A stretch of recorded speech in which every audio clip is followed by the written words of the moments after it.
Hello guys, I am Hitesh Tripathi and I am your instructor via Newton School. And today we are going to start a new playlist, okay, that is over dynamic programming. So बहुत ज़्यादा hot topic है you can say, and almost सबको doubt रहता है dynamic programming में, ठीक है, even including me and even including very experienced coders also, okay. तो we are going to start dynamic programming from scratch from via this playlist, okay.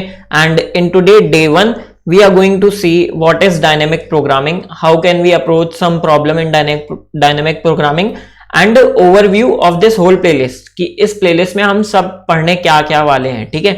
तो if you want to learn dynamic programming from scratch, just stick towards this playlist, okay.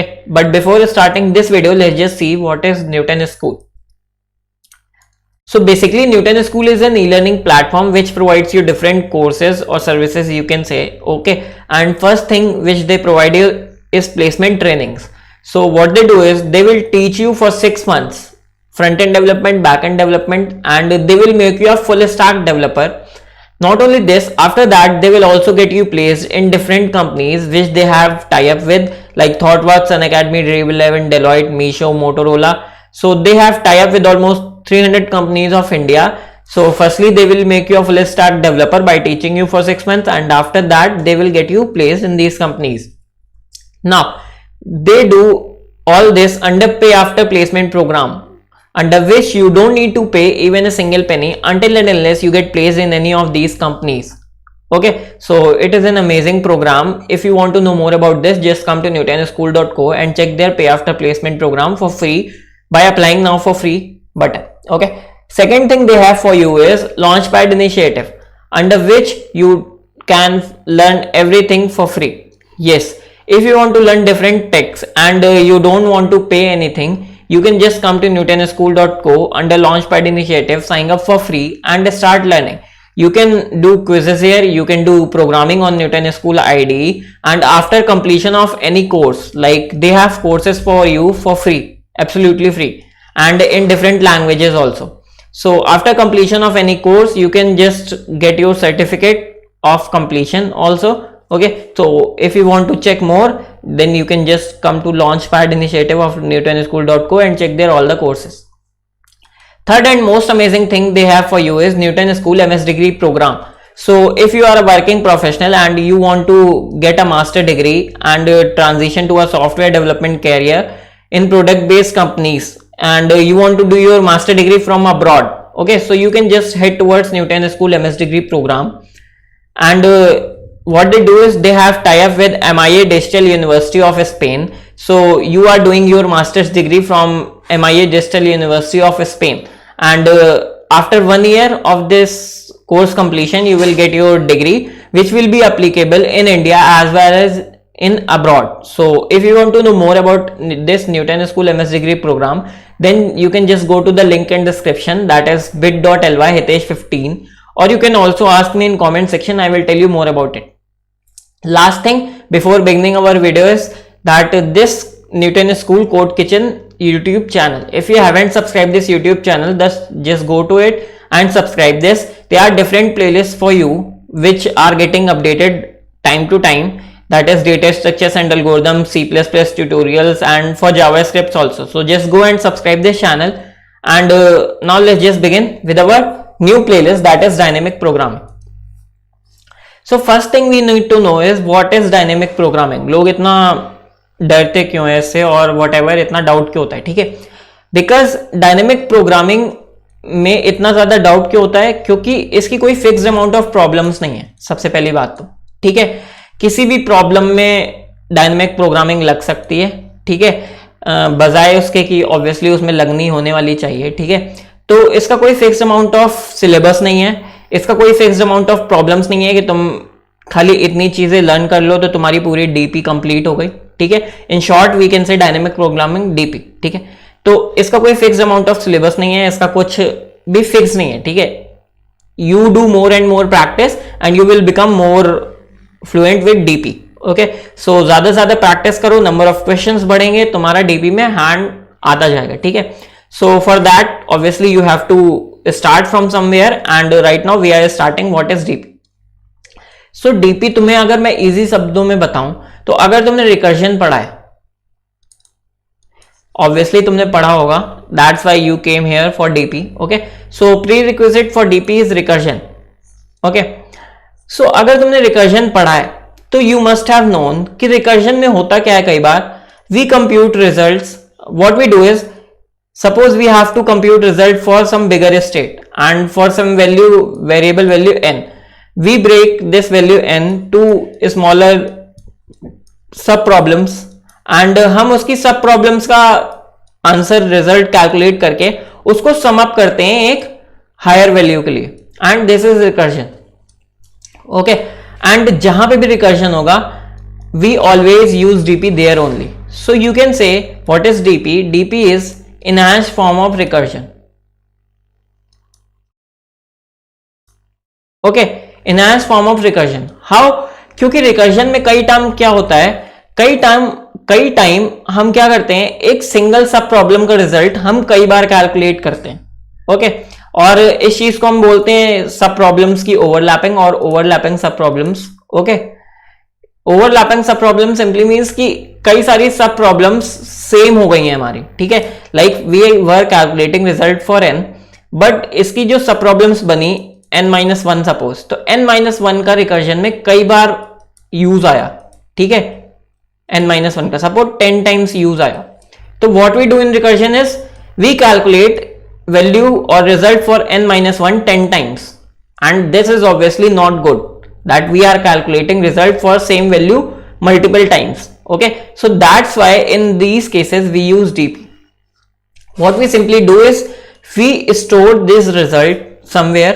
हम कोई pre computed state का और you can से value, variable value का result कहीं पर store कर लेते हैं. ठीक है, और फिर हम बजाय पूरी की पूरी वैल्यू कैलकुलेट करने के वो रिजल्ट यूज करते हैं, and this is where DP come in use. Okay, so you can say that DP is simply enhanced form of recursion where we reduce complexity of recursion solution using DP solution. ठीक है, obviously we will only use DP solution if it is benefiting us. वो अगर हमें फायदा कर रहा है, फायदा इन द सेंस कि वो कुछ टाइम कॉम्प्लेक्सिटी में रिडक्शन कर रहा है. ठीक है, तभी हम DP यूज करेंगे, अदरवाइज DP कहीं भी हमारा अच्छा नहीं है. वाई? अगर रिकर्जन हमारा लीनियर है, ठीक है, या फिर लॉग एन है, जो कि ऑब्वियसली होता नहीं है बहुत, लेकिन कोई केस में अगर रिकर्जन लीनियर है तो उस केस में हम DP क्यों ही यूज करेंगे. ठीक है, या फिर रिकर्जन n स्क्वायर भी है तो उस केस में हम n स्क्वायर DP यूज नहीं करेंगे, because already we have optimized solution of n square. ठीक है, तो we will use DP only when we are getting some optimized solution for our pre-computed solution. ठीक है, we will only use DP there. Now second thing is how to approach DP problems. ठीक है, तो ये बहुत बड़ा question है. Fine, ये तुम्हें इसका आंसर सिंपली कोई भी दे नहीं सकता कि तुम एक परफेक्ट मेथड नहीं है कि लाइक सिंपल तुम्हें 2 स्टेप्स दे दिए और तुमने ये 2 स्टेप्स रट लिए और तुम हर बार उस क्वेश्चन में यही 2 स्टेप्स लगाओगे और तुम्हें DP का सॉल्यूशन मिल जाएगा. So there is no fixed answer for this question. Okay, but still most of the users who are very good at DP, okay, use these 2 or 3 steps to approach DP problems. ठीक है, तो सबसे पहले as I have already told you कि DP होता क्या है, enhanced form of recursion. So first thing you need to know is कि जो तुम्हारा क्वेश्चन है वो रिकर्जन का है या नहीं. Okay, first step towards approaching DP is find out that your question is of recursion or not. Okay, and for that what you simply do is तुम्हारी कोई भी वेरिएबल वैल्यू है सपोज, ठीक है, तो तुम्हें उसके लिए आंसर निकालना है. तो you need to check that answer for your variable value is dependent on some lower values or not. Okay, dependent on some lower values and those lower values must be dependent on each other also. ठीक है, तो recursion भी होना चाहिए और recursion भी किस form में, ओवरलैपिंग फॉर्म में.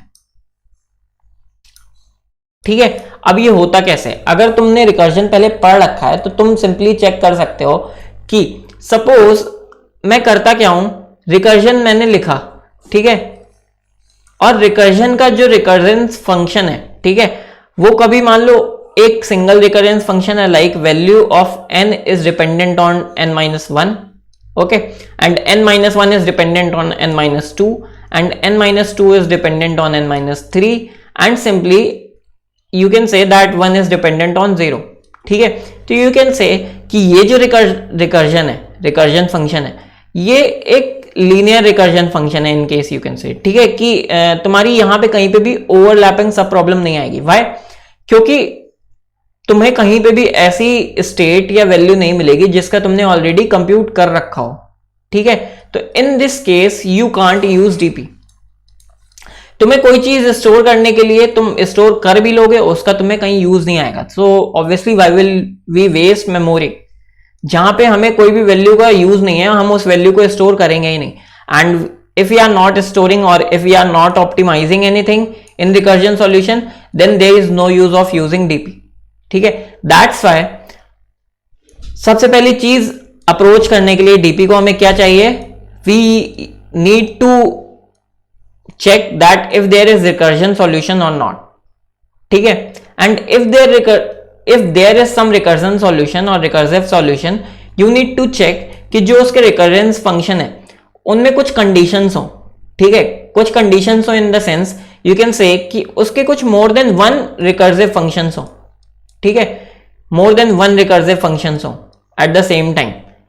And at that case you can say that यहां वहां पे हम डीपी यूज कर सकते हैं। तो अगर मैं इसका एक सिंपल सा चीज बताऊं, सपोज मैं एक ट्री टाइप्स बनाता हूं, ठीक है, ट्री जैसा कि मैंने बनाया था। अगर ये ऐसा सिंपली जा रहा है, ये तुम्हें n की वैल्यू स्टोर करनी है, तुमने उसके लिए ये n-1 n-2 और ये लीनियर ट्री बन रहा है, ठीक है। तो इस केस में डीपी का यूज करने का कोई मतलब है नहीं। And if you have more than one childs, ठीक है, तुम्हारी ये जो स्टेट है ये n है, उस स्टेट के लिए you have more than one childs. More than one childs का मीन्स कि तुम्हारा जो n का सॉल्यूशन है, n का रिजल्ट है, वो मोर देन वन सब प्रॉब्लम में डिपेंड कर रहा है, ठीक है, और फिर वो सब प्रॉब्लम्स मोर देन वन सब प्रॉब्लम्स में डिपेंड कर रही हैं। तो in these cases you can use DP, ठीक है। व्हाई? बिकॉज हो सकता है कि तुमने इस सब प्रॉब्लम का आंसर ऑलरेडी कैलकुलेट कर लिया हो और ये सब प्रॉब्लम और ये सब प्रॉब्लम सेम हो, okay. In this way you can say कि in these cases you can use DP. तो सबसे पहली checking how to approach is recursion with overlapping sub problems, ठीक है। और सेकेंड चीज तुम क्या कह सकते हो, तुम्हें कहीं भी मैक्सिमम और मिनिमम वैल्यू निकालने की बात चल रही हो, in these cases also you can use recursion dp, okay। why? maximum or minimum with some conditions, ठीक है, मैक्सिमम और मिनिमम विद सम कंडीशंस।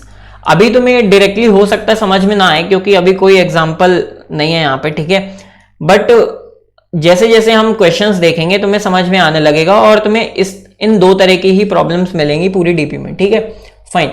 तो मैक्सिमम और मिनिमम तुम्हें किसी चीज को ऑप्टिमाइज करना है। Suppose you need to find out some value, find v of x and you have to find out maximum value of this function, ठीक है, and you have some conditions कि अगर तुम्हारा मान लो x ऑड है तब तुम्हारा ये चीज होनी है और x तुम्हारा इवन है तब तुम्हारी ये चीज होनी है। तो in these cases we can use DP, okay, fine. Now first thing जो भी तुम्हें अप्रोच करने के लिए चाहिए वो चाहिए रिकर्जन या फिर मिनिमम और मैक्सिमम विद सम कंडीशन, ठीक है।